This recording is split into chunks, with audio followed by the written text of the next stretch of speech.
Well, Jan McDowell, thank you so much for your time. Thank you. Why are you running? I am running to try to make a difference for the people who live in District 24. I got started from a movie I saw called Inside Job that talked about the government's role when we had the massive global financial meltdown in 2008, and our government didn't step up and do anything about it, even though they knew that it was headed for a bad result. So the friends I watched it with, one man said, you know, nothing's going to change unless different people run for office and get elected and do things differently. So I got in a few years after that and have been single-mindedly focused on trying to make a difference in that regard. So what is the essence or the rationale then for your campaign? I guess mainly trying to shrink the income and wealth inequality gap. We have such a huge divide that keeps getting bigger all the time between the haves and the have-nots in our country. And I don't think people in Washington are really focused on the idea that the people who are not currently flourishing could add so much if they had the opportunity to do so. And so how would you go about doing that, where you minimize the difference between the haves and the have-nots? The biggest thing that I would be proposing, I'm a CPA, so I look at the economics of things. It's what I call income is income. We have a system that divides income into ordinary income that people get in their paychecks or the profit their business makes, and there's another set of income called capital gains income, which is investment income. It's what I've heard called mailbox money. And capital gains is typically reserved for wealthier people, and coincidentally, or maybe not, the tax rules are set that the highest rate for capital gains income is about half the highest rate of ordinary income. So my premise is that if there's a pot of income, we should have rules for income, and that those rules should apply to everything rather than find the money that belongs to the members of Congress and their wealthiest donors, take that out, make its own separate set of rules around that advantages them to the detriment of everybody else. Are you penalizing wealth? Not at all. I think that everybody playing by the same set of rules is not a penalty to anybody. I think that the people who've had the favored rules all this time, yes, they'd end up paying more tax, but just to bring them even with everybody else. You know, why should so you hear, you know, we don't want government handouts, because that's people just want handouts. Well, the people who've been getting that favored capital gains tax treatment for all these years, I would call that the biggest government handout I know of. And let me ask you, as far as how that would help a poor person. Well, it would make money available to do, I mean, it's not going to solve the entire problem. We also need a living wage and good situation for the working people of our country, but I believe that we all do better when we all do better. And if there's more money in the system going in tax revenue, not by raising taxes per se, but just by having all the income taxed under the same set of rules. And by the way, capital gains income doesn't pay into Social Security or Medicare. So if all of that money was under the same bucket of money, same rules, I think that would overnight solve the Social Security and Medicare deficits that we have, make money available for all the things people talk about wanting, universal health care, you know, and all the rest of it, saving our planet through Green New Deal type projects. And what are your other big priorities? That's obviously one of them. Mm-hmm. What are your other top two priorities? Exactly two, and I think there are two existential threats to our country at this point, are saving our democracy and saving our planet. Okay, and so you're talking about the environment? Yes. And does that include the Green New Deal? Yes, yes, I think the Green New Deal is a set of wish list ideas for things we can do. I think we need to kind of take an all of the above approach. And you know, our house is on fire at this point, so we don't have time to take little baby steps to think about things and, you know, do studies. We need to jump in with both feet because we're already way behind after all the years we've let things slide and tried to sweep it under the rug, and jump in, do research and development, put the money toward making programs work to keep our planet from becoming uninhabitable. And what about I mean, obviously you're in Texas, where oil and gas industry is a part of the Texas economy, obviously. It's the largest in the country. What do your ideas say about that? Well, I think that money could be put toward retraining some of those people if needed. There are 20 million, I've heard, good jobs in green industries. Well, what are you retraining them? I mean, well, if necessary, to fill the jobs that there are in sustainable energy systems. You know, there's research and development there, there's engineering, there are salespeople, there are the technicians who put the solar panels on my roof. You know, there are, you know, every imaginable level of job in those industries. And to say that we need to, you know, oh gee, this is a big industry in our area. Well, there are areas where the tobacco industry was huge. And so I don't think it was okay to just say, oh, well, we need to keep that, as that industry is causing people, you know, sickness and death over the decades. And at this point, the fossil fuel industry is leading our nation down a very ruinous path, just as the financial and mortgage industries, you know, were taking us off the cliff in 2008, and we stuck with it because, boy, they were making a lot of money and it was great. People lost their homes and their life savings, and it's not okay. So are you suggesting to get rid of the oil and gas industry and all the fossil fuels? I think we need to transition. I don't like the phrasing, get rid of the industry, but I think ExxonMobil has a sustainable energy piece of their company. They've known for decades that fossil fuels were causing harm to our environment, and they were working toward different routes to go. And then as the politics changed along the way, those plans got kind of pushed aside and we kept on going. So I think they know as well as anybody that we need to make those shifts and we need to transition to sustainable energy. Over what period of time? As quick as possible. And so what do you say when, I mean, there are a lot of blue-collar jobs in the oil and gas industry, white-collar jobs. What would your message be to those workers? Come on over to the, you know, to the light side, the green energy industry that has jobs available for you to fill. And as many jobs as there are people in the oil and gas industry?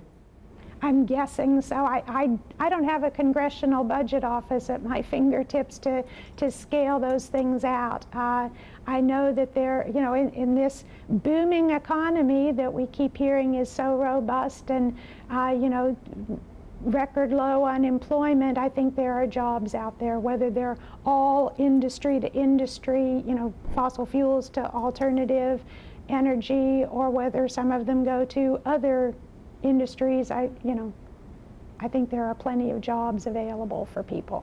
And as far as I mean, like wind energy, I know Texas is the #1 state in producing wind energy. The question is there enough wind and solar energy alone to forget about fossil fuels? Yes, I think there is.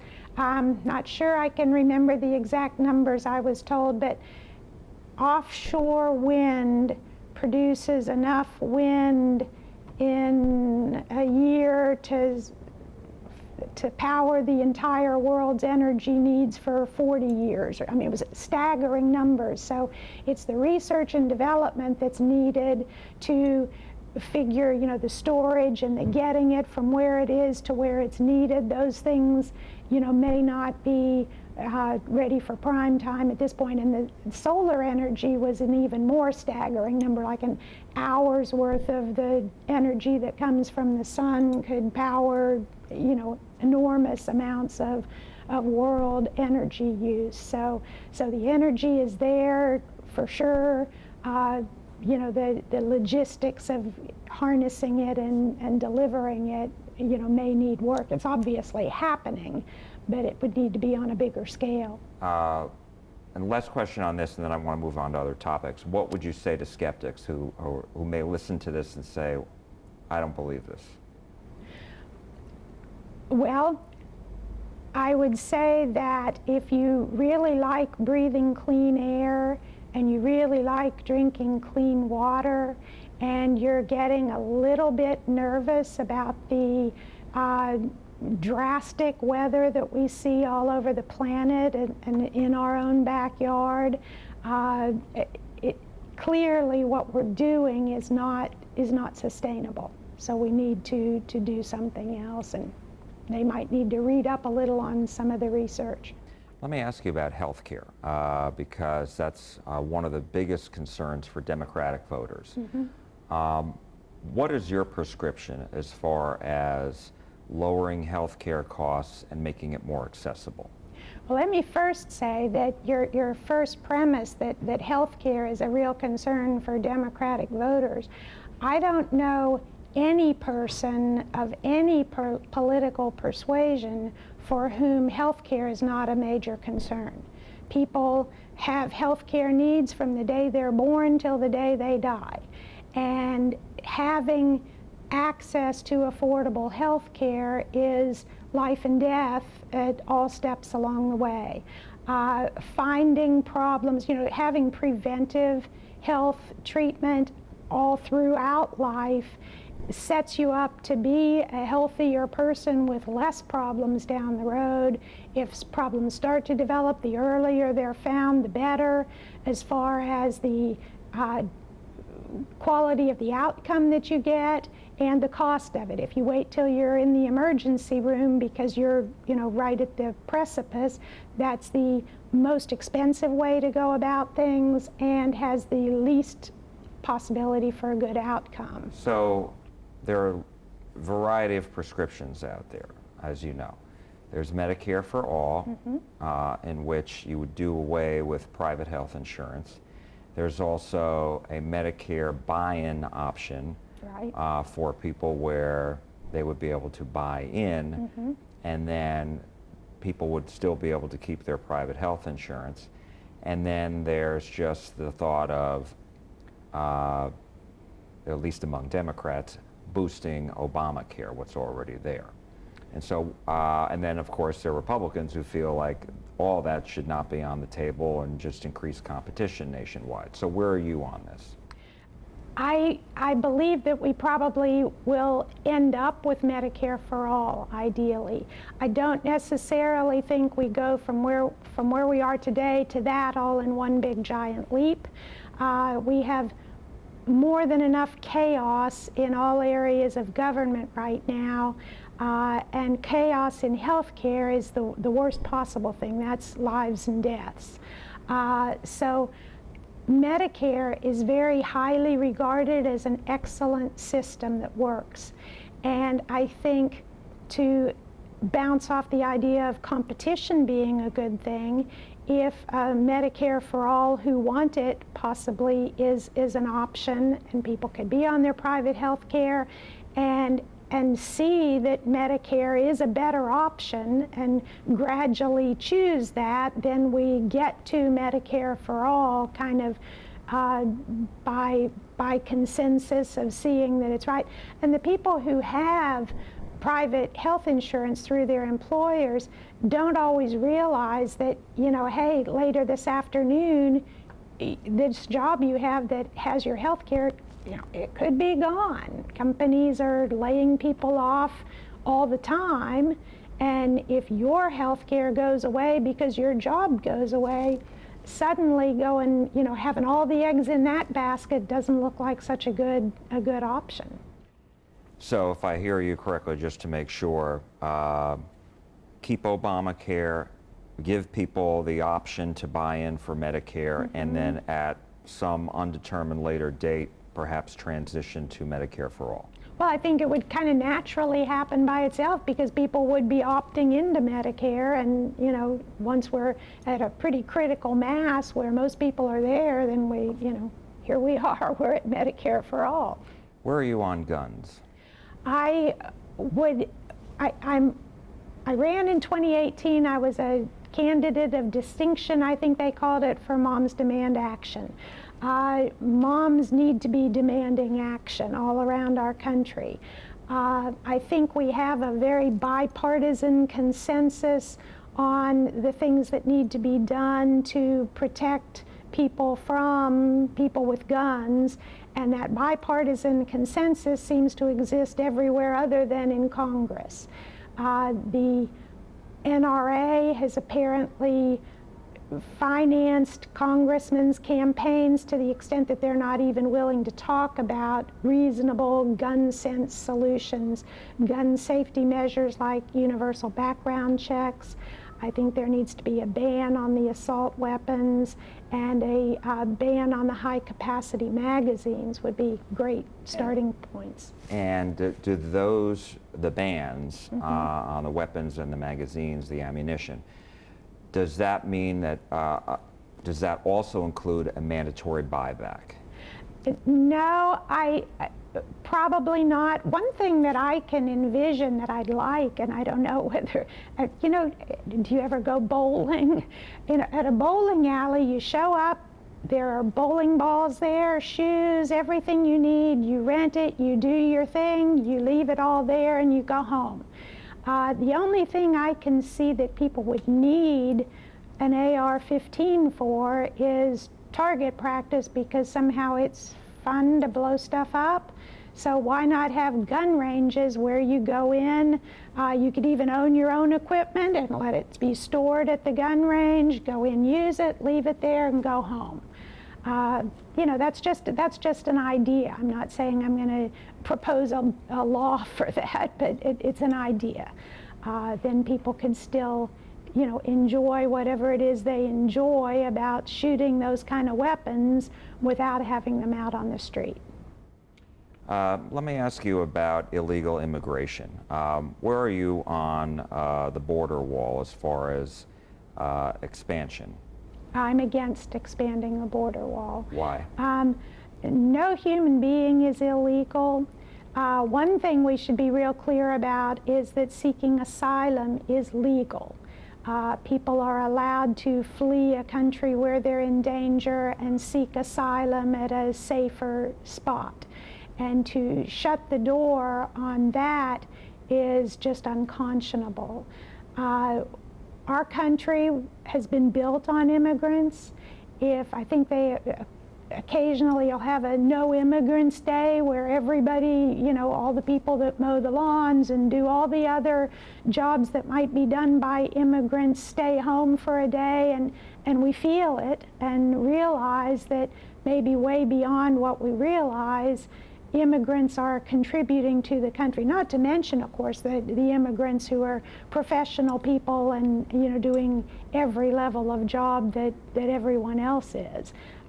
Essentially, we're all immigrants other than the Native Americans. So I would say, yes, let's bring them in and appreciate them. And what about dreamers? A path to citizenship for them? A very short, easy path. They've been here on what should be called a path for a very long time. They've been vetted. We've paid for their education. There are many of them now serving in our military, as teachers in our schools. I would say, the quickest possible, they need to be citizens. And what about I think there's an estimate of 11 to 12 million people here who came here illegally, been living in the country for years, decades perhaps. What's your thought on them? Should they have a path to citizenship as well? Yes. If they have not committed any kind of violent offense, a violent offender needs to get deported. I think most people agree on that. If people are here, and it's not like they, climbed a big wall or swam a river or did anything. For the most part, the people who have been here who are now undocumented, excuse me, they came in legally and had a visa and then overstayed their visa. So, and again, are making big contributions to our society. They're not freeloaders. They're paying payroll taxes and sales taxes on everything they buy. If they were all suddenly gone, lots of businesses would go under and a lot of work would be undone. Wanted to ask you, now that the impeachment process is over, now what? Good question. I still find myself unable to believe what I saw on my TV screen. The trial, if you want to call it that, was nothing short of a cover-up for everything that the president had done. With no witnesses, it really can't be called a trial. And things have gone from bad to worse since that process wound up, with the deal with Attorney General Barr stepping in to act as the Justice Department for the president, not for the country. I am very concerned, alarmed, scared of where we're headed if the Republicans in the Senate particularly can't step up and do their constitutional duties. And my last question for you is, you've run before for this particular seat. Yes. Now you've got a very crowded race. I sure do. So I'm just wondering, why should voters go with you? Why should Democrats and those leaning towards Democrat go with you as opposed to the other people running? Right.